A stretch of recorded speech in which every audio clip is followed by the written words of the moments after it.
2 महीने का वक्त गुजर गया था।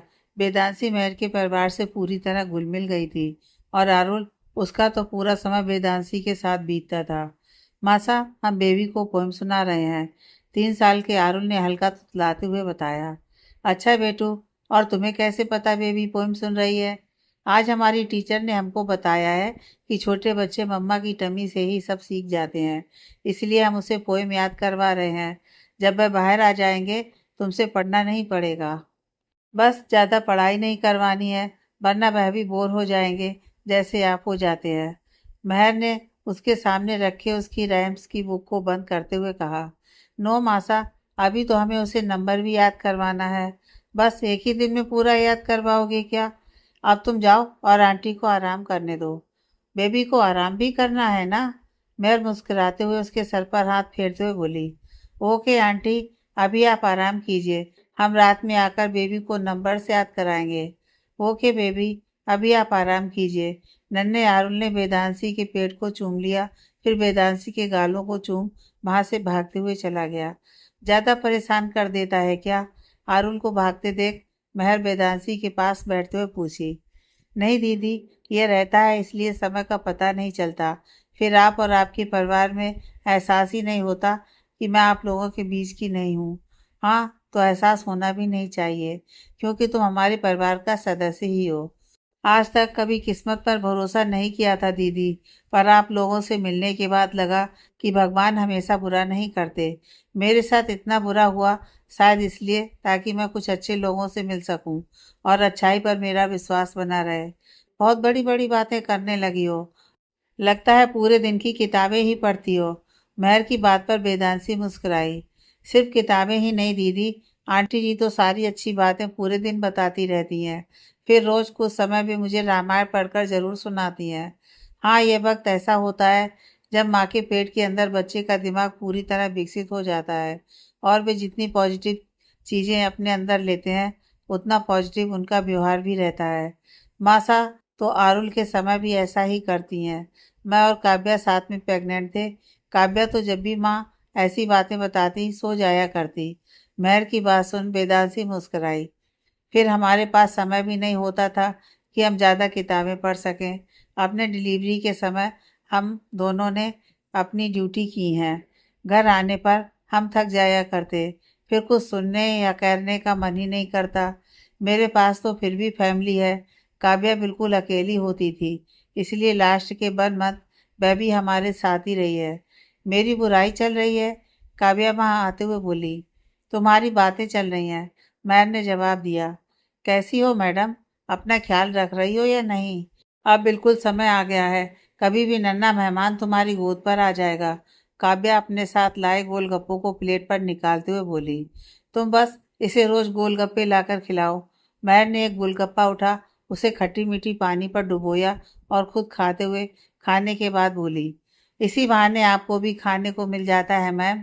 वैसे ये रोज गोलगप्पे लाने का राज ज़्यादा कुछ नहीं, मैं बस चाहती हूँ कोई मेरी तरह चुलबुली सी नन्ही सी परी इस दुनिया में आए, ताकि मैं और वह मिलकर खूब मस्ती करें और साथ में हमारी फेवरेट गोलगप्पा खाएं।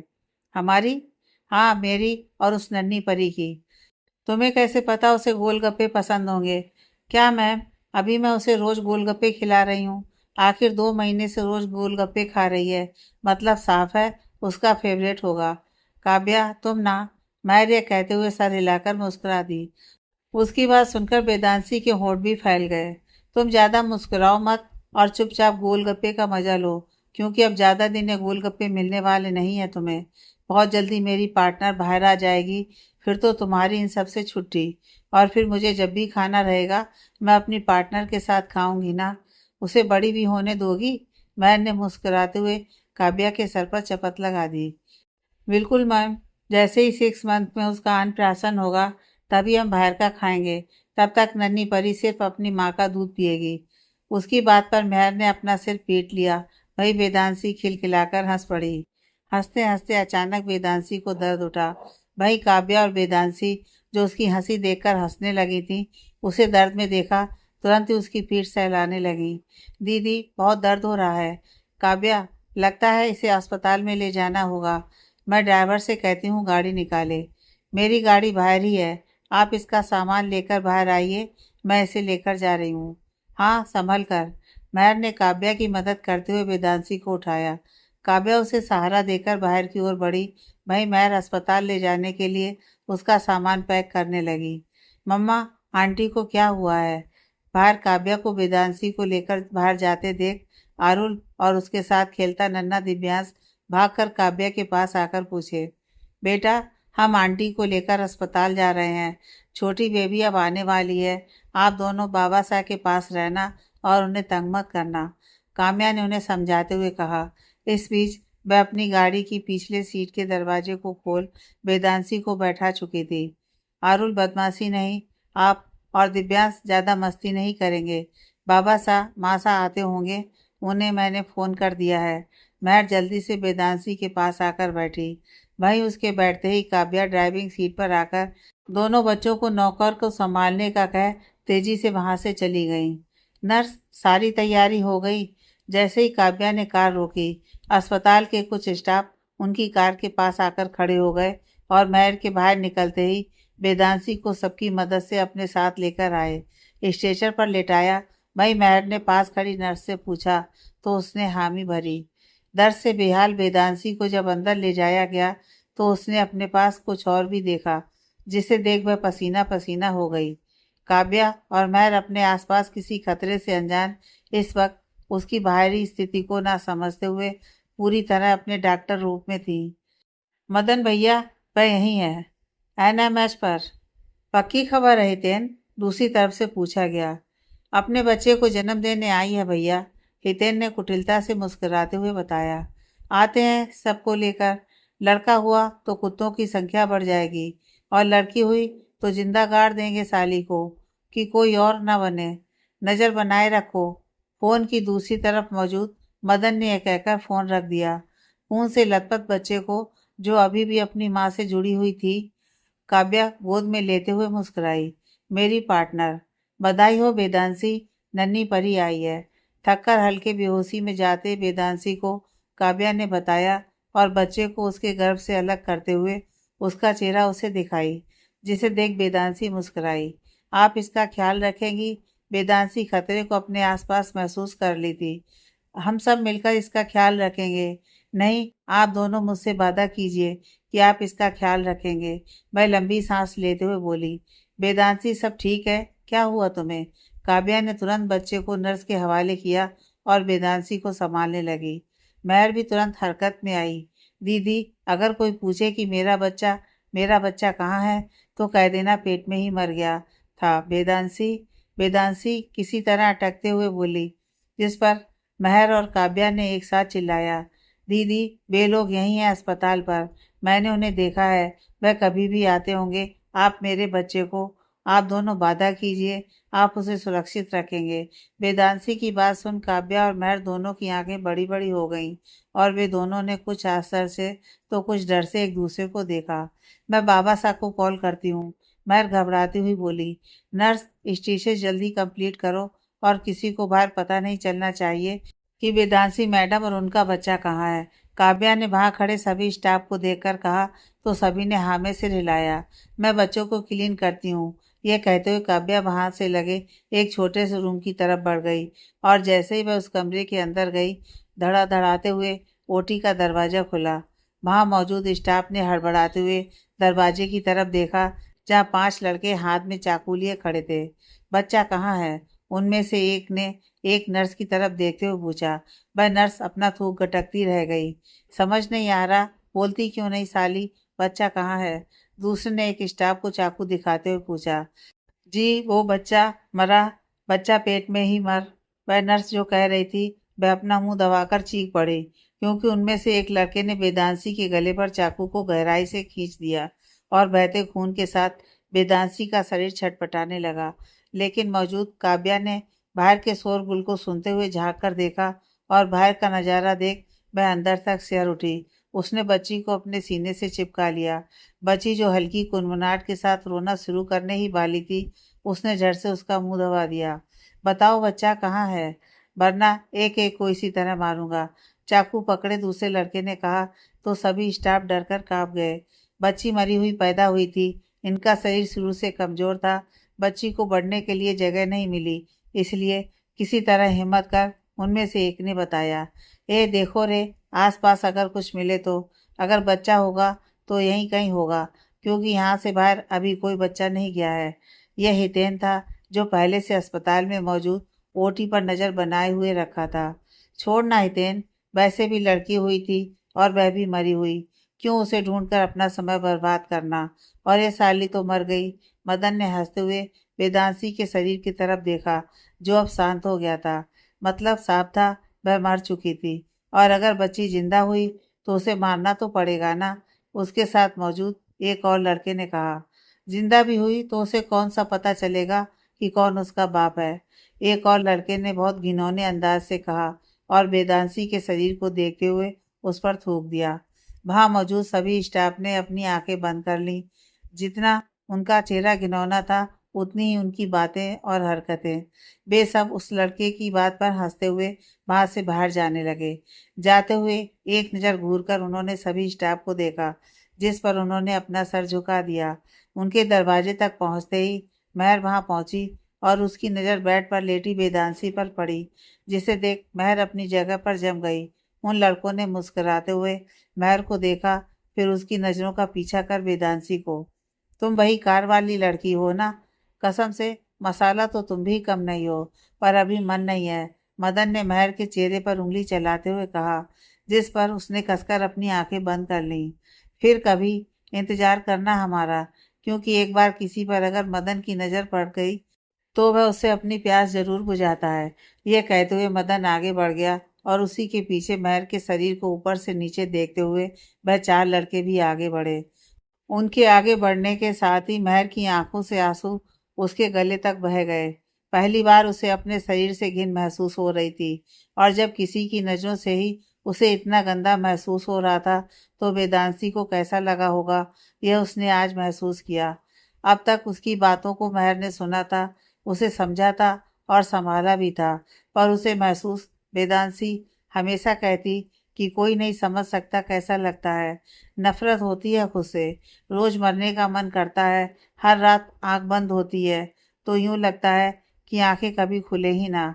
मगर महर हमेशा उसे समझाती थी कि वह सब कुछ भूलकर आगे बढ़े। मगर आज सिर्फ मदन की नज़रों से उसे अपने शरीर से नफरत होने लगी। कहते हैं, जब तक खुद पर नहीं गुजरती, कोई किसी की तकलीफ को अंदर से महसूस नहीं कर सकते। और आज महर को यह समझ आया। Nurse, oxygen fast. काव्या छोटे से कमरे से तेजी से बाहर आई और अपने सीने से चिपकाई बच्ची को अपने मुंह से सांस देते हुए बोली। अपनी जगह पर रुकी हुई महर काव्या की आवाज पर सेंस में आई और भागते हुए काव्या की गोद से उस बच्ची को ली। क्या हुआ इसे? अभी तो ठीक थी। वह रोने लगी थी और वे लोग इसे ढूंढ रहे थे। अगर यह उनके हाथों चली जाती तो वे इसे भी मार देते, इसलिए मैंने इसका मुंह बंद किया था। हे बेबी, बेकअप, बच्चा उठो। महर उसके पीठ को रब करते हुए बोली। काव्या लगातार उसके मुंह में सांस भर रही थी। हे पार्टनर, प्लीज उठो यार। मैं तुम्हारी जान बचाने के लिए तुम्हारा मुंह दबाई थी। अगर आज तुम्हें कुछ हो गया तो मैं खुद को कभी माफ नहीं कर पाऊंगी। काव्या की आंखों में आंसू आ गए थे। महर मैम, प्लीज कुछ कीजिए, इसे उठाइए। वह कुछ तड़प के साथ बोली। रिलैक्स काव्या, इसे कुछ नहीं होगा। हम इसे कुछ नहीं होने देंगे। नर्स, एडी लेकर आइए फास्ट। महर ने बच्चे को पास में रखे एक छोटे से बेड पर लिटाया और उसके मुंह पर अपने मुंह से सांस देने लगी। नर्स के एडी स्टार्ट करते ही उन्होंने एक हल्का झटका बच्ची को दिया, और उसी के साथ साथ बच्ची जोर से रोने लगी। बच्ची को सामान्य देख महर और काव्या एक दूसरे के गले लग सिसक पड़ी। आई प्रॉमिस लिटिल पार्टनर, मैं तुम्हें कुछ नहीं होने दूंगी। काव्या ने उसे अपनी गोद में उठाकर सीने से लगा लिया। सिर्फ तुम ही नहीं, वी प्रॉमिस कि हम इसे कुछ नहीं होने देंगे। प्रॉमिस वेदांशी, हम मिलकर इसका ख्याल रखेंगे। महर ने वेदांशी के शरीर की तरफ देखते हुए कहा, जो अब शांत हो चुका था। तुमसे इस लापरवाही की उम्मीद नहीं थी महर। जब उस मासूम लड़की ने तुम्हें अपने बारे में बताया तो तुम्हें तुरंत ही मुझे इन सब के बारे में जानकारी देनी चाहिए थी। तुम वक्त रहते मुझे बताती तो आज मैं जिंदा होती। ये नन्ही सी जान अनाथ नहीं होती। आनंद ये खबर सुनकर दूसरे दिन ही इमरजेंसी छुट्टी के साथ आया था। बॉर्डर पर भी हालात कुछ ठीक नहीं थे। ऐसे में आपको परेशान करना मुझे लगा था मैं संभाल सकती हूँ और आसपास अभी तक कोई खतरा महसूस नहीं किया था। इसलिए आखिर उस बच्ची ने तुम्हें बताया था कि वे लोग कितने खतरनाक हैं। देखो, मौका भी नहीं मिला और उस बच्ची को उन्होंने बेरहमी से मार दिया। यह लापरवाही सिर्फ महर से नहीं, हमसे भी हुई है आनंद। हमें ख्याल रखना चाहिए था, जबकि उस बच्ची ने बताया था कि वे लोग उसके पीछे पड़े हैं। उसके बाद भी हम इतने लापरवाह हो गए। वहां मौजूद विक्रम जी ने कहा। बाबा साहब, आप? नहीं आनंद, इसमें सबसे बड़ी गलती हमारी है और हम इसका भुगतान अपनी आखिरी सांस तक करेंगे। ये बच्ची अब हमारे परिवार का हिस्सा रहेगी और इसकी परवरिश हमारे हाथों होगी। इस बात में तो कोई शक नहीं है बाबा साहब, ये बच्ची अब मेरी बच्ची रहेगी। पर मैं उन लोगों को यूं ही नहीं जाने दे सकता। सजा तो उन्हें होगी, और वह भी मौत की। यह तो हम भी चाहते हैं कि गुनाहगारों को सजा हो, ताकि आगे कोई ऐसा गुनाह करने से पहले सोचे। बाबा साहब, पुलिस अपने काम में लग चुकी है। वे लोग कुछ ही दिनों में पुलिस के हाथों होंगे, और इस बार आर्मी इस केस में शामिल हो चुकी है। इसलिए वे बच नहीं सकते, और पुलिस भी अपना हाथ पीछे नहीं खींच सकती। अभी आप कितने दिनों की छुट्टी पर हैं आनंद? बस आज की छुट्टी पर आया हूँ बाबा साहब। बॉर्डर के हालात आपसे छुपे नहीं है। वहाँ जिस तरह तनाव भरा माहौल है, अभी छुट्टी मिलना मुमकिन ही नहीं है। पर यहाँ इतना बड़ा हादसा हो गया कि सुनकर रहा नहीं गया। अपनी पोजीशन अभिजीत को सौंप कर आया हूँ। मुझे आज शाम ही निकलना होगा। यहाँ पुलिस होगी। बाबा साहब, आप उन लोगों को छोड़िएगा मत। अब शायद मेरा लौटना सब कुछ सामान्य होने के बाद ही हो पाए। हम हैं यहाँ। तुम भी बेफिक्र होकर अपना कर्तव्य निभाओ। विक्रम जी ने आनंद की पीठ थपथपाते हुए कहा। मैं डरी तो थी उस दिन कि मदन की बात से वह अब तक बाहर नहीं निकल पाई थी, पर अपने चेहरे को सामान्य करते हुए उसने इस बात को आनंद के सामने जाहिर नहीं होने दिया। कुछ परेशान हो, महर जैसे ही अपने कमरे में आई, आनंद उसके पीछे ही कमरे पर चला आया। जी नहीं, महर हल्का मुस्कुराकर बोली। चेहरे से समझता हूँ तुम्हें। जरूरी नहीं हर बात कहकर बताया जाए। क्या हुआ? आनंद उसकी हथेली थाम उसे लेकर बेड पर बैठ गया। बस आपकी ज़रूरत महसूस हो रही थी। अच्छा किया जो कुछ घंटों के लिए ही सही आप आ गए। वह उसके कंधे पर सर रखते हुए बोली। क्या हुआ? कुछ परेशानी है? आनंद, क्या इसकी मम्मी की मौत की जिम्मेदार मैं हूँ? महर ने अपने बेड पर सोई नन्ही सी उस बच्ची की तरफ देखते हुए कहा। क्या नाम रखा है इसका? आनंद ने मुस्कुराते हुए उस बच्ची को अपनी गोद में उठा लिया। वेदांशी, इसकी मम्मा का नाम।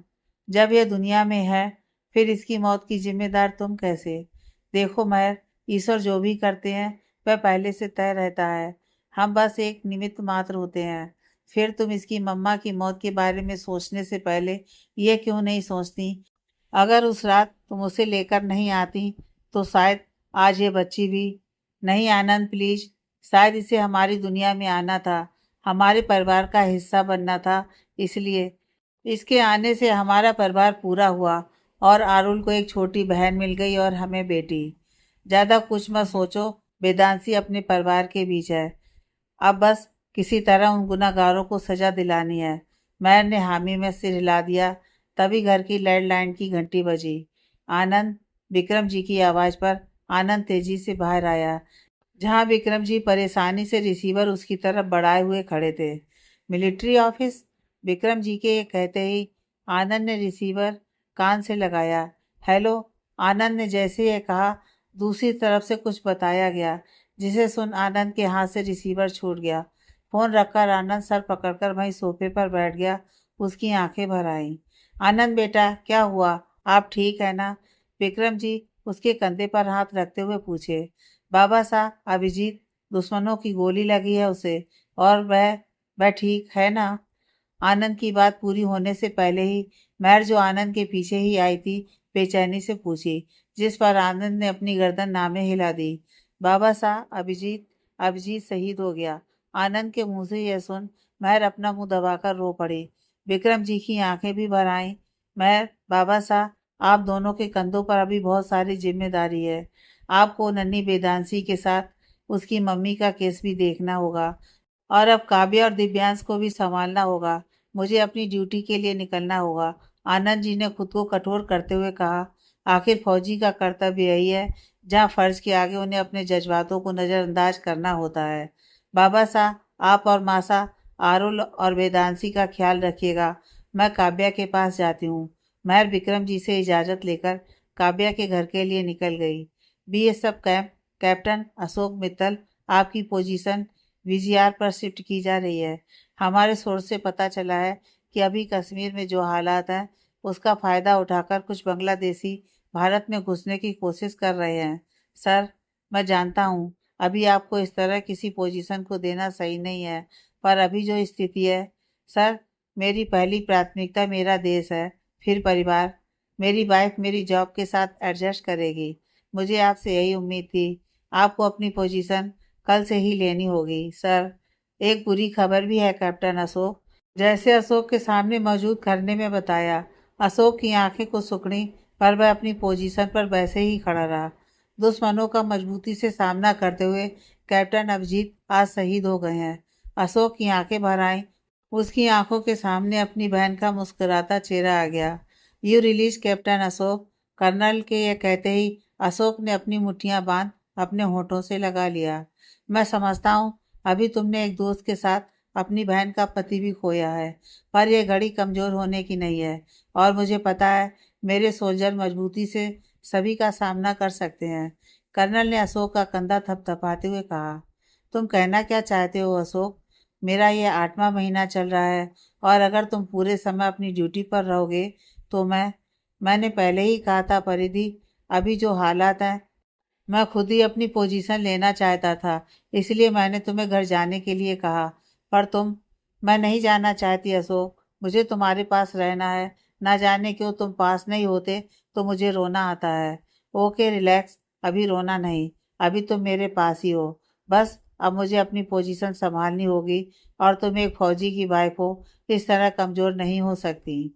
मैं जानती हूँ अशोक, पर ना जाने क्यों ये प्रेगनेंसी शायद बहुत लंबे समय बाद हुआ, इसलिए जानता हूँ तुम्हें। यह भी जानता हूँ कि अगर यह स्थिति आई है तो तुम खुद को संभाल सकती हो। मैंने फुल टाइम नर्स के लिए कह दिया है। कल सुबह से वह तुम्हारे साथ रहेगी। अशोक ने परिधि को गले लगाते हुए कहा। परिधि की अभी स्थिति जैसी थी, उसे वह काव्या के बारे में बता भी नहीं सकता था, इसलिए इस बात को उसने अपने तक ही रखा। पर अपनी बहन की फिक्र उसे हो रही थी। जानता था कि वह अकेली है। आनंद के परिवार के अलावा सिर्फ अभिजीत की माँ काव्या के साथ थी, और कोई नहीं। पर अभी जैसी स्थिति थी, वह चाह कर भी उसके पास नहीं जा सकता था। काव्या बेटा, संभालो खुद को। इस तरह खामोश हो जाने से कुछ नहीं होगा। अपने लिए ना सही, दिव्य के लिए ही सही तुम्हें जीना होगा। 1 महीना हो रहा है अभिजीत को गए हुए, और तुमने किसी के जाने से जिंदगी नहीं रुकती। फिर अभिजीत, तुम्हारा पति शहीद हुआ है। तुम्हें तो गर्व होना चाहिए कि उसने अपनी जान अपने देश के लिए कुर्बान कर दी। अभिजीत की मां रूपाली ने काव्या को समझाते हुए कहा। अभिजीत को शहीद हुए 1 महीने का वक्त गुजर गया था। बीते 1 महीने से काव्या बिल्कुल खामोश हो चली थी।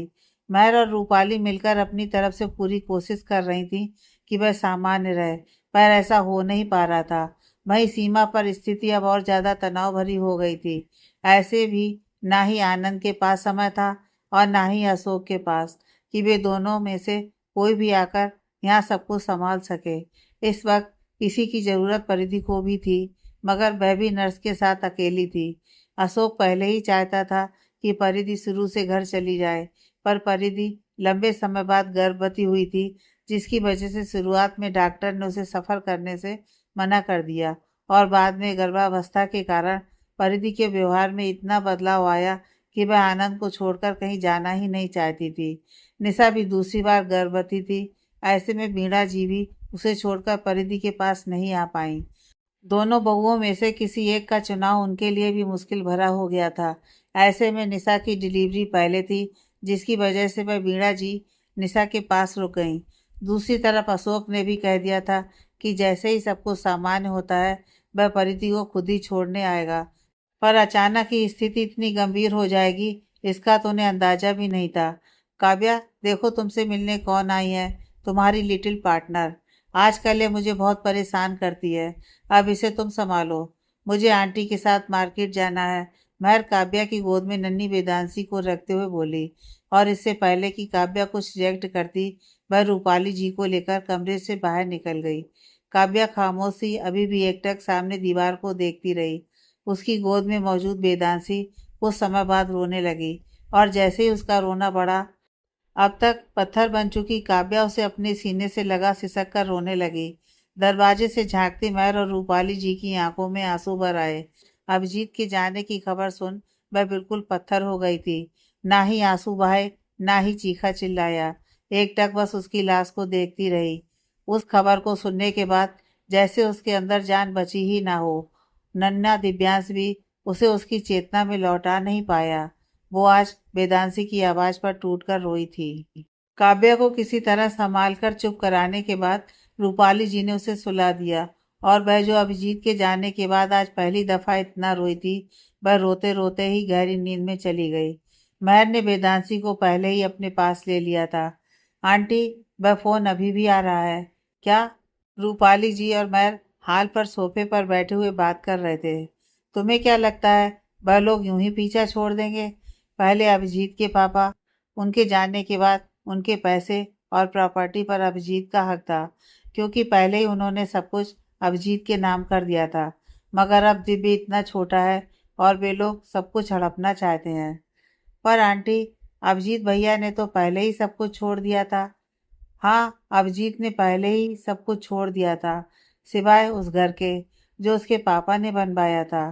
अपने पापा की एक निशानी वह अपने पास रखना चाहता था और निशानी से ज्यादा उस घर में उसकी बचपन की यादें हैं। यादें तो मेरी भी उस घर से जुड़ी हैं, जिसकी वजह से उस घर का मोह मैं नहीं छोड़ पा रही। आंटी, आप एक बार उन लोगों से सामने से बात कीजिए। आखिर आपके देवर हैं वह। अगर नहीं समझते तो कानूनी लड़ाई लड़नी होगी, क्योंकि वह घर आपका है। नियम से तो जितना मुझे पता है सारी प्रॉपर्टी आप लोगों की है। पर ठीक है, अगर अभिजीत भैया ने उन्हें छोड़ दिया है, फिर भैया ने इतना कुछ जोड़ रखा है आप लोगों के लिए कि आप लोगों की बेवजह लड़ाई में फंसने की जरूरत नहीं है। उस पर काव्या, वह अपने आप में पूरी तरह स्टैंड है कि आपको और दिव्य को वह संभाल सके। बस उसे थोड़ा वक्त दीजिए और आप अपने परिवार से बात कीजिए कि इस तरह बेवजह बार बार फोन करके धमकी देकर बात ना करें। और अगर इस तरह वो लोग आपको परेशान करेंगे तो आप उनकी शिकायत पुलिस पर करेंगी। हो सकता है आपकी धमकी का असर हो और वे इस बात को समझें। महर ने अपनी तरफ से एक राय दी, जिस पर रूपाली जी ने अपनी गर्दन हिलाई। कोशिश करती हूँ बेटा, पर वे लोग ना पहले समझे थे और ना अब समझेंगे। फिर अब तो वे जानते हैं कि हमारे पास किसी आदमी का साथ नहीं है। ऐसा क्यों कहते हैं आप आंटी? आनंद है और मुझे यकीन है कि अशोक भैया भी आप लोगों के साथ ही हैं। अभी सीमा पर जो स्थिति बनी हुई है उसकी वजह से कोई भी यहाँ मौजूद नहीं है, पर वे कभी भी आपको अकेला नहीं छोड़ेंगे। मुझे पता है बेटा, तुम सब हमेशा मेरे साथ हो। पर कुछ लड़ाई अकेले लड़नी होती है, खास तौर पर तब जब लड़ाई अपनों के साथ हो। सिर्फ खून के रिश्ते अपने नहीं होते आंटी, कुछ रिश्ते दिल से बनाए जाते हैं। और क्या हम आपके अपने नहीं हैं? फिर आप अकेले कैसे हुए? हम आपके साथ हर लड़ाई में हैं, इसलिए आप बेफिक्र होकर उन लोगों से बात कीजिए। अगर कुछ सही नहीं है तो आनंद जी को आने देते हैं, उसके बाद हम सबकी राय से जो सही होगा वही करेंगे। हाँ, अच्छा आंटी, अब मैं चलती हूँ। घर पर आरुल और दिव्य मिलकर मासा और बाबा सा को तंग कर देते हैं।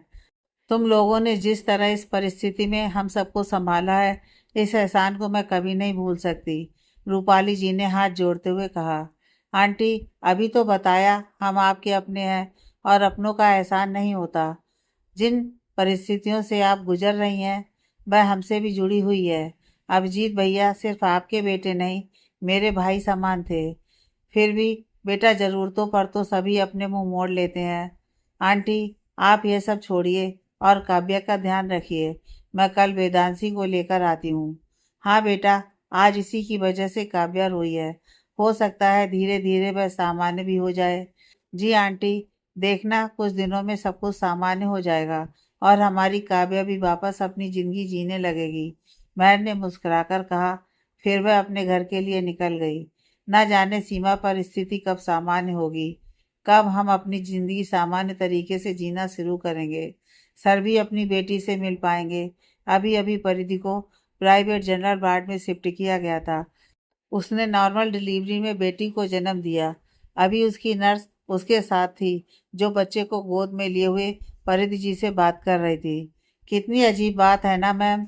सर को तो पता भी नहीं कि उनकी बेटी हुई है, और हमें तो यह भी नहीं पता कि उन्हें यह खबर कब मिलेगी। अभी, या जब बच्ची 1 महीने की हो जाएगी तब। ये फौजी की नौकरी भी कितनी अजीब है। इतनी बड़ी जिम्मेदारी निभाते हुए भी अपनी हर जिम्मेदारी से मुक्त रहते हैं। छोटी जिम्मेदारी से मुक्त रहते हैं, इसलिए बड़ी जिम्मेदारी निभाते हैं दीदी। और मुझे गर्व है अशोक पर कि उन्होंने हमेशा अपनी जिम्मेदारियों में देश को पहले रखा है। परिधि ने नर्स को बच्ची को अपनी गोद में देने का इशारा करते हुए कहा। हाँ, एक बात सच है मैम, कि एक फौजी जितनी कुर्बानी देता है, उससे ज़्यादा कुर्बानी उसके परिवार वाले देते हैं। क्योंकि अगर परिवार वालों का साथ ना हो तो कोई भी इंसान कुछ नहीं कर सकता। अगर सामान्य इंसानों की बात की जाए तो ऐसे वक्त पर वह अपने पति का साथ चाहते हैं। मगर आपको ही देख लो, आप खुद तो मजबूत हैं, सर को भी कमज़ोर नहीं होने दी। नर्स की बातें सुन परिधि मुस्कुराई। तभी तेज आवाज के साथ उसके कमरे का दरवाजा खुला और 2 लोग तेजी से अंदर आए। कौन है आप लोग? यहाँ क्या? नर्स की आवाज बीच में ही रुक गई, जब उन दोनों में से एक ने चाकू सीधा नर्स के गले पर रखा। चाकू रखे शख्स ने अपनी भाषा में अपने साथ आई औरत से कुछ कहा, जिस पर उसने परिधि की गोद से बच्चे को छीना। परिधि चिल्लाती, उससे पहले उस औरत ने अपने पकड़े बंदूक के पिछले हिस्से से परिधि के सर पर जोर से वार किया, जिससे वह उसी समय बेहोश हो गई। नर्स के गले में चाकू रखे शख्स ने भी उसे इसी तरह बेहोश किया और तेजी से उस कमरे से बाहर निकल गए। वर्तमान, वह एक तूफान था जो सब कुछ तबाह कर गया। लगभग 1 हफ्ते बाद बंगाल की सीमा पर शांति छा गई। जिस वजह से उन्होंने इतनी हलचल मचाई हुई थी, उनका वह काम हो चुका था। इसलिए उन्होंने अपने कदम पीछे ले लिए थे, और अब मैं अपनी पोजीशन से हटकर परिधि के पास लौटा। मगर तब तक मेरी दुनिया शांत हो गई थी। परिधि जीती जागती लाश बनकर रह गई थी। शादी के 4 साल बाद उसके जीवन में यह सुख आया था, और चंद पलों की खुशियां देकर उससे कोई उसकी उस खुशी को छीन कर ले गया। अपनी तरफ से हमने हर कोशिश की कि हमें हमारी बच्ची मिल सके, पर यह हो नहीं सका। दूसरी तरफ काव्या, जो ठीक से संभल भी नहीं पाई थी कि एक दूसरा हादसा उसकी जिंदगी में हो गया, और आंटी जी रूपाली अभिजीत के जाने के 4 महीने बाद एक एक्सीडेंट में चल बसी। अब यह हादसा था या किसी ने जानकर किया था, यह हम आज तक नहीं समझ पाए, क्योंकि उसी दिन आंटी जी अपने देवर से बात करके लौट रही थी, जिस दिन उनके साथ यह हादसा हुआ। इस बार काव्या को संभालने के लिए मैं उसके पास चला गया। हालांकि परिधि सामान्य नहीं थी। अगर उसके लिए घर पर सभी थे, यहाँ मैंने और विनीत ने उस वक्त काव्या को संभालने की जिम्मेदारी ली। वहीं मैं 5 महीने की वेदांशी से मिला, और उसी समय उसकी मम्मी के गुनाहगारों को पकड़ा गया था। हमने सब कुछ ठीक करने के लिए काव्या को यही समझाया कि अब वह अभिजीत की पुश्तैनी घर को छोड़ दे। बेवजह लड़ाई लड़ने का कोई मतलब नहीं। काव्या भी हमारी बात पर सहमत थी। कुछ वक्त मैं काव्या के पास रहकर अपनी ड्यूटी पर लौट गया, और विनीत वापस घर आकर अपनी बिजनेस में जम गया। फोन पर हमारी लगातार काव्या से बात होती। इसी समय राघवेंद्र की पोस्टिंग वापस कश्मीर बॉर्डर पर हो गई। सबकी जिंदगी सामान्य गति से चलने लगी थी, सिवाय परिधि के। वह सिर्फ सांसें ले रही थी, मगर जिंदा नहीं थी। वह ना ही किसी से कुछ कहती और ना ही कुछ करती, बस एकटक अपनी गोद को घूरती रहती। उसे सामान्य करने के लिए निशा ने रितिका को उसकी गोद में डाल दिया, मगर फिर भी वह सामान्य नहीं हो पाई। हम हर तरह से उसका इलाज करा रहे थे कि वह उस हादसे से बाहर निकल आए, पर ना जाने क्यों उस पर कुछ भी असर नहीं हो रहा था। और इसी तरह 7 महीने का वक्त और गुजर गया। एक बार फिर वही महीना आया जिसमें हमने अपने अभिजीत को खोया था। वक्त खुद को दोहराता है, यह सिर्फ सुना था, पर उस वक्त महसूस भी किया। अचानक ही सीमा पर तनाव बढ़ा, और हम सबकी इमरजेंसी ड्यूटी लगी। वेदांशी का केस अंत के करीब था। भाई अभिजीत के चाचा अब समझौता करना चाहते थे, जबकि उस प्रॉपर्टी से काव्या ने अपना हाथ पीछे खींच लिया था। उस दिन अभिजीत की बरसी थी। जब काव्या, यहाँ की तो सारी तैयारियां हो गई हैं, मैं पंडित जी को लेकर आती हूँ। तब तक बाबा साहब और मासा भी दिव्य और वेदांशी को लेकर पहुंच जाएंगे। आरुल, तुम यहीं काव्या आंटी के पास रुको। महर ने काव्या के कहने के बाद 5 साल के आरुल से कहा। नहीं मासा, मैं आपके साथ जाऊंगा। मैं यहाँ बोर हो रहा हूँ, इसलिए मना किया था बेटा कि आप दिव्य और वेदांशी के पास रुको। बाबा साहब के साथ आ जाना, पर नहीं, आज तो आपको मासा के साथ ही आना था ना। अब यहीं रहो, मैं आती हूँ थोड़ी देर में। यही आपकी सजा है मासा की बात ना मानने पर। ले चलिए प्लीज ना मासा, जब तक हम लौटेंगे बाबा साहब ही सबके साथ आ जाएंगे। अरुण ने मासूमियत से अपनी माँ को मनाते हुए कहा। ले जाइए मैम, घर में वह सच में बोर हो जाएगा। खुद का घर होते हुए भी दिव्य कभी यहाँ नहीं रहता, फिर अरुण कैसे रहेगा? और फिर इसका फेवरेट खिलौना भी तो यहाँ नहीं है। काव्या के कहने पर महर हंस दी। सच कह रही हो काव्या, वेदांशी इन दोनों के लिए खिलौना ही तो है। पूरे टाइम उसे गुड़िया समझकर इधर उधर करते रहते हैं। कभी कभी तो मासा इन दोनों को बहुत डांटती हैं कि उसमें भी जान है, पर वह छुटकी भी कम नहीं है। मैम, उसे भी इन्हीं दोनों के पास रहना होता है। हाँ, यह तो सच है, वह भी कम नहीं है। अच्छा, मैं आती हूँ, आरुल को यहीं रहने दो। मासा बाबा साहब पहुँचते ही होंगे। मैंने कुछ देर पहले फ़ोन किया था, तब वे घर से निकल गए थे। ठीक है मैम। महर के जाने के बाद काव्या घर के कुछ बचे हुए काम समेटने लगी। आरुल सोफे पर बैठकर खेलने लगा। तभी घर का दरवाजा खुला और दरवाजे पर मौजूद शख्स को देख काव्या को कुछ आश्चर्य हुआ, पर वह आगे बढ़कर उनके पैर छूने के लिए झुकी। भगवान तुम्हारी आत्मा को शांति दे। सामने मौजूद शख्स ने यह कहकर उसके सर पर हाथ रखा, जिस पर काव्या उसे अजीब सी नजरों से देखी। अच्छा, यह है तुम्हारा बेटा। सोफे पर बैठे आरुल को देखकर वह उसकी तरफ बढ़े। वह उसे छूते उससे पहले ही काव्या आरुल के सामने आ गई। वहीं उस आदमी की अजीब सी नजरें देख आरुल वहां से भाग गया। वह शख्स जो अभिजीत के चाचा थे, उन्होंने अभी तक कभी भी दिव्यांश को नहीं देखा था, इसलिए वह उसे पहचानते नहीं थे। बड़ा चालाक है तुम्हारा बेटा। खैर मुझे क्या, इस पर साइन करो और आज ये किस्सा खत्म करो। मैंने पहले ही सब कुछ आप लोगों के नाम कर दिया है। काव्या मजबूती से उनके सामने बोली। जो बचा है उसे ही अपने नाम करवा रहे हैं। चुपचाप यहाँ साइन करो। क्या है ये? काव्या जैसे ही उनके हाथ से पेपर लेने को हुई, ज्यादा होशियारी नहीं, कहा ना, यहाँ साइन करो। उन्होंने अपने साथ लेकर आए बंदूक को उसके सामने तान दिया। जी, ये। काव्या डरकर कुछ कदम पीछे हुई। वह सब कुछ जो अब भी तुम्हारा है, तुम दोनों के मरने के बाद हमारा होगा। सुना है बहुत कुछ छोड़ा है अभिजीत ने तुम्हारे लिए, उसके चाचा ने बहुत घिनौने अंदाज में कहा। हमारे पास कुछ नहीं है, आप जाइए यहाँ से। कहा ना, साइन कर। उस आदमी ने गन उसके माथे पर लगा दिया। काव्या की नजरें दरवाजे पर रुकी हुई थी कि कोई तो आए, पर आज शायद उसकी किस्मत बुरी थी। यह, हम पहुंच गए। कार से उतरते ही दिव्य घर की तरफ दौड़ा और उसी के पीछे प्रियंका जी वेदांशी को गोद में लिए हुए दौड़ी। दिव्य, गिर जाओगे बेटा। मम, दिव्य चिल्ला रहा था। उससे पहले ही प्रियंका जी ने उसके मुंह को अपनी हथेली से बंद कर दिया, क्योंकि सामने का नजारा भयानक था। काव्या के माथे पर बंदूक चल चुकी थी। तुम्हारे बेटे को तो मैं जिंदा नहीं छोड़ूंगा। प्रियंका जी ने यह सुना तो दिव्य को पीछे खींच लिया और भागती हुई विक्रम के पास पहुंची, जो गाड़ी पार करके बाहर निकले थे। विक्रम जी, चलिए यहाँ से जल्दी। क्या हुआ प्रियंका? तुम इस तरह? वो अंदर, उसे गोली मार दी। किसे गोली मार दी? क्या हुआ है अंदर?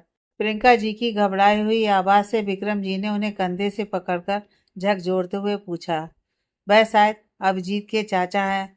उसने काव्या को गोली मार दी है। वह दिव्य को भी मार देगा। हम इसे छुपा देते हैं। चलिए विक्रम जी यहाँ से। तुम बच्चों को लेकर गाड़ी पर बैठो, मैं आता हूँ। नहीं, आप नहीं जाएंगे। उसके हाथ में बंदूक है। अगर उसने। प्रियंका, मैं एक फौजी हूँ। मैं आता हूँ, तुम बस गाड़ी पर बैठो। विक्रम जी ने हल्के डांट के साथ कहा और घर के अंदर चले गए। प्रियंका जी दिव्य और वेदांशी को छुपाते हुए खुद गाड़ी पर बैठ गईं। दूसरी तरफ महर, जो पंडित जी को बुलाने गई थी, काव्या के घर से निकलते ही उसकी कार के पीछे एक गाड़ी लगी। कुछ देर महर ने उसे नजरअंदाज किया, पर धीरे धीरे उसे समझ आ गया यह गाड़ी उसी का पीछा कर रही है। महर ने गाड़ी की स्पीड कम कर अपनी गाड़ी किनारे से चलाने की कोशिश की। तभी सामने से एक ट्रक आने लगा। ट्रक जैसे जैसे करीब आ रहा था, उसे समझ आने लगा कि यह ट्रक उसी की तरफ आ रहा है। उसने पीछे पलट कर देखा तो कार में बैठा लड़का मुस्कुराया। तभी उस ट्रक ने अपनी स्पीड बढ़ाई और महर की कार को घसीटते हुए अपने साथ ले गया। काव्या बेटा, कहाँ हो तुम? विक्रम जी आवाज देते हुए घर के अंदर गए। सामने काव्या सोफे पर पड़ी हुई थी, जो खुली आंखों से एकटक दरवाजे की तरफ देख रही थी, पर उसकी सांसें थम गई थी। विक्रम जी ने कसकर अपनी आंखें बंद की, फिर अपनी नजर इधर उधर घुमाई, जहां हाल पर अब कोई नहीं था। आरुल, महर, विक्रम जी ने आवाज लगाई, पर दूसरी ओर से कोई प्रतिक्रिया नहीं है। विक्रम जी झट से बाहर प्रियंका के पास गए। प्रियंका, आरुल, महर घर पर नहीं है और अंदर कोई भी नहीं है। क्या? अंदर कोई भी नहीं? पर वह तो था। मैंने अपनी आंखों से उसे काव्या को मारते हुए देखा। प्रियंका के कहने पर विक्रम जी का माथा घूमा। तुम जल्दी पुलिस को ले आओ, मैं तब तक घर पर देखता हूँ। नहीं विक्रम जी, आप मेरे साथ चलिए। अगर आपको कुछ हो गया। पागल जैसी बातें मत करो प्रियंका, तुम पुलिस को लेकर आओ, मैं तब तक घर पर देखता हूँ। अगर वह कहीं छुपा होगा तो कहीं ऐसा ना हो हमारे जाने से वह भाग जाए।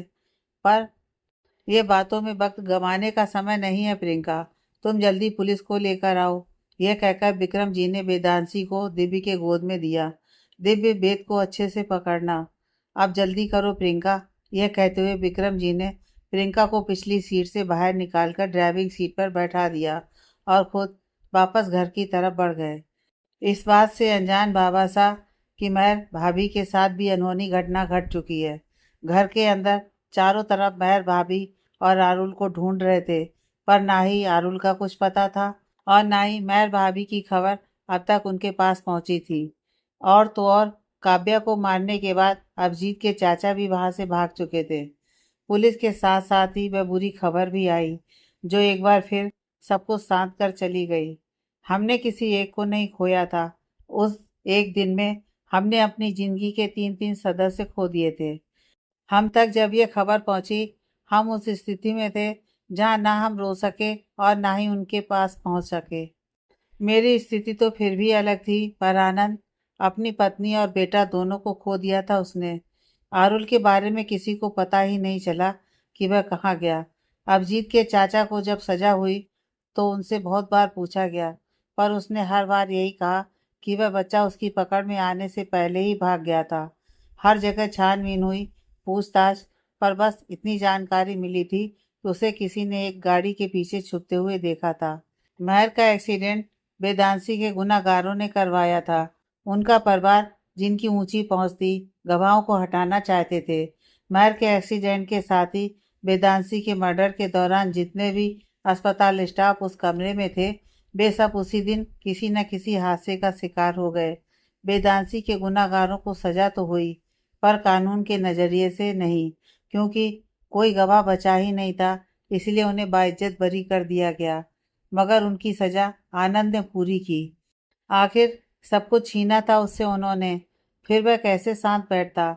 और उसके साथ हम, जब न्याय सही रास्ते से ना मिले तो न्याय को भी अन्याय की राह पर चलना पड़ता है, और गलत करके सही हो तो वह गलत गलत नहीं होता। और कोई वेदांशी इस दुनिया में ना बने, इसलिए उन पांचों को मरना जरूरी था। और उन पांचों को मैंने, आनंद और राघवेंद्र ने अपने इन्हीं हाथों से सजा दी थी। मुझे और आनंद को वे पहचानते थे, पर राघवेंद्र उनके लिए नया चेहरा था, और इसी की वजह से वे हमारे जाल में इस तरह फंसे कि वह वहां से निकल ही नहीं पाए। सब कुछ खत्म हो गया था, और उन सबको खत्म करने में 6 महीने का वक्त लगा। इस बीच आनंद तो खामोश हुआ ही था, साथ में खामोश हुए थे ये दो बच्चे, वेदांशी और दिव्य।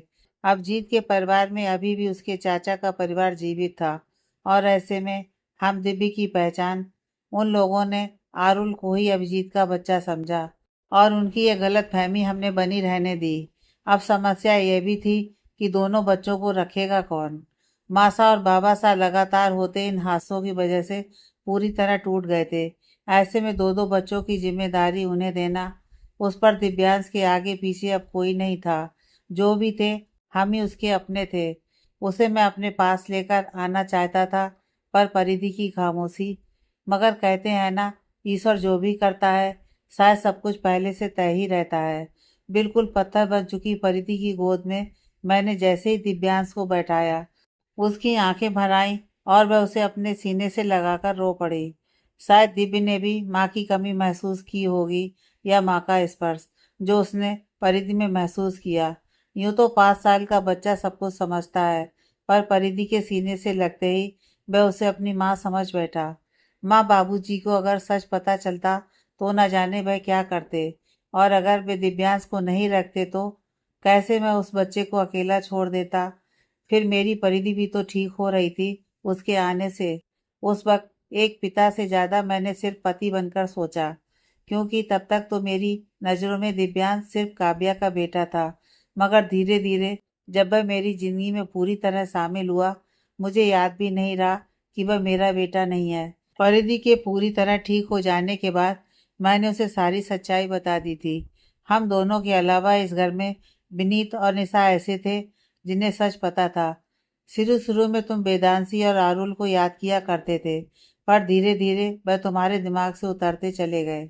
वैसे भी छोटे बच्चों की जिंदगी में जैसे जैसे नई घटनाएं आती जाती हैं, वे पुराना भूलते जाते हैं, और यही तुम्हारे साथ हुआ। अशोक जी ने दिव्य की तरफ देखते हुए कहा, तो वह खामोशी से बस उन्हें देखा। फिर एक नज़र अपने पास बैठी हुई वेदांशी को, जो सर झुकाए हुए बैठी थी, उसने उसकी हथेली पर अपनी हथेली रखी, जिस पर वेदांशी चीख उठी और अपनी नजरें उठाकर दिव्यांश की तरफ देखी, जहाँ उसकी भरी हुई आंखें उसके गालों पर बह गए। हमें बाबा सा, दादा सा, दादी सा तीनों ने कभी नहीं बताया कि मासा की मौत। हम यह तो जानते थे कि हम उनकी बेटी नहीं है, पर बाबा सा ने हमें हमेशा यही बताया कि उन्होंने हमें गोद लिया था। सारी सच्चाई की जानकारी तो हमें आज हुई है, और हम आज खुद को इतना बेबस महसूस कर रहे हैं कि सिर्फ हमारे और हमारी माँ की वजह से मासा की मौत। अगर हम उनके जीवन में नहीं होते तो शायद मासा आज जिंदा होती, वेदांशी ने रोते हुए कहा। अशोक जी अपनी जगह से उठकर उसके पास आए और उसके सर को सहलाते हुए बोले, यही वजह थी आनंद, कभी नहीं चाहता था कि तुम्हें सच पता चले। उसने या बाबा साहब मासा ने तुम्हें कभी भी किसी बात का दोषी नहीं समझा, और ना ही अपने परिवार से अलग। तुम उनके लिए उनके परिवार का ही हिस्सा थी, और यह मुझे तुम्हें बताने की ज़रूरत नहीं है। शेर सिंह थी तुम अपने बाबा साहब की। जानती हो बाबा साहब क्यों चाहते थे कि तुम स्ट्रांग बनो? क्योंकि वे कभी नहीं चाहते थे कि जो तुम्हारी मम्मी के साथ हुआ वैसा किसी और के साथ हो। बाबा साहब शुरू से हर लड़कियों को हिम्मती बनाना चाहते थे, और उन्होंने यह कोशिश भी की। तुम्हारे साथ साथ उन्होंने बहुत सी लड़कियों को आत्मरक्षा करना सिखाया, पर दादा साहब की सिखाई बातें हमारे काम में नहीं आईं। लड़ाई सामने से करें कोई तो हम उनका सामना कर सकते हैं, पर हमारे शरीर को ही कमज़ोर कर कोई हमसे लड़ाई करे तो हम किस तरह उनके सामने खड़े हों। दादा साहब ने हमें जितनी भी लड़ाइयाँ सिखाईं वह सब शारीरिक तौर पर था, और जैसे ही हम उन लोगों की गिरफ्त में आए, उन्होंने सबसे पहले हमारे शरीर की ताकत को ही ख़त्म कर दिया। वह जो इंजेक्शन हमें लगाते थे, उसके बाद हमें पता ही नहीं चलता था कि हमारे शरीर में जान है भी या नहीं। वेदांशी बेटा, इस स्थिति की कल्पना तो बाबा साहब ने भी कभी नहीं की होगी।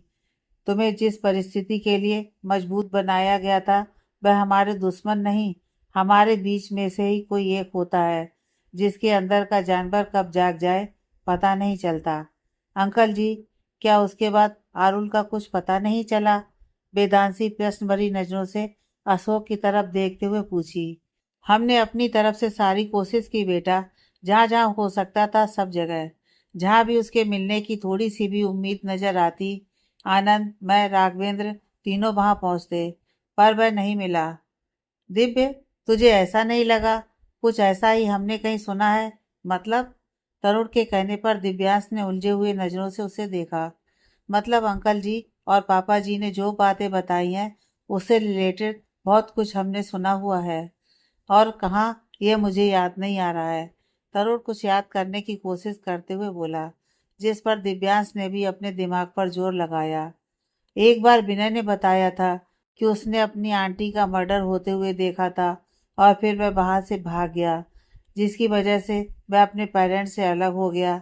वह अक्सर कहता है कि उसे सब कुछ क्लियर तो याद नहीं आता, पर कुछ धुंधला धुंधला सा याद है, जिसमें वह अक्सर एक बच्चे के साथ खेला करता है और उसकी छोटी बहन भी थी। उसके घर पर एक बड़ा सा गार्डन था और उसके घर के बाहर हमेशा दो चौकीदार खड़े रहते थे। दिव्यांश ने सोचते हुए कहा, अंकल जी, क्या आपके पास उसके बचपन की तस्वीर है? आई मीन आरुल के, क्योंकि विनय के पास उसके बचपन की तस्वीर है। जब वह आपसे अलग हो गया था और अनाथ आश्रम गया, वहां जो फोटो खींचा गया था उसे वह अपने पास रखता है। मैंने वो पिक देखी है। तरुण ने कुछ सोचते हुए पूछा, जिस पर अशोक जी ने हामी भरी।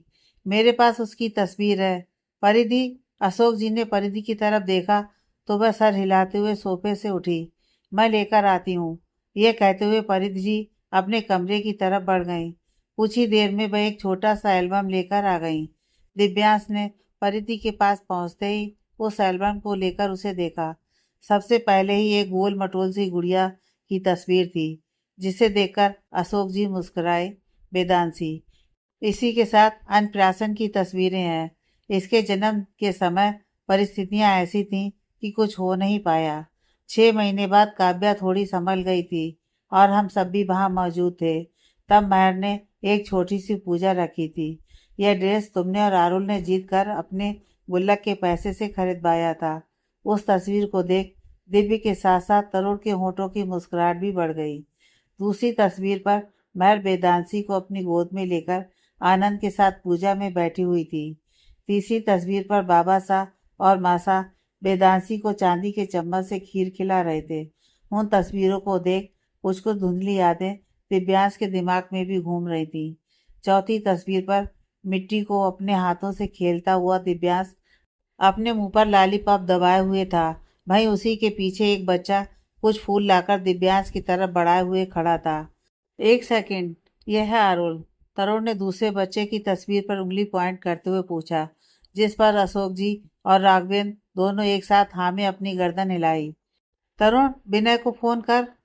इस दिन हम क्या कर रहे थे, यह कहानी हम उसके मुंह से सुनेंगे। दिव्यांश के कहने पर तरुण मुस्कुराया। भाई अशोक जी और राघवेंद्र फटी आंखों से उन्हें देखने लगे। इसका मतलब विनय? हाँ पापा, इस तस्वीर में जो बच्चा है विनय के पास, उसके बचपन की तस्वीर वही है। अशोक जी की आंखों में प्रश्न देखकर दिव्यांश ने बताया। फिर वेदांशी की तरफ देख मुस्कुरा दिया। आज तुम्हारी जीत की वजह से आरुल सबसे मिल पा रहा है। दिव्यांश ने वेदांशी के पास आ उसकी हथेली पकड़कर कहा, दिव्य, दूर रहो इस लड़की से। न जाने किसका खून है इसकी रगों में। बीड़ा जी, जो अब तक शांत बैठी थी, उन्होंने दिव्यांश को खींचते हुए वेदांशी से दूर किया। उनकी अचानक की हुई इस हरकत से सभी सकते में आ गए। भाई वेदांशी अपने खाली हथेली देखती रह गई, जहाँ कुछ देर पहले दिव्यांश ने अपनी हथेली रखी हुई थी। आगे की कहानी नेक्स्ट पार्ट में।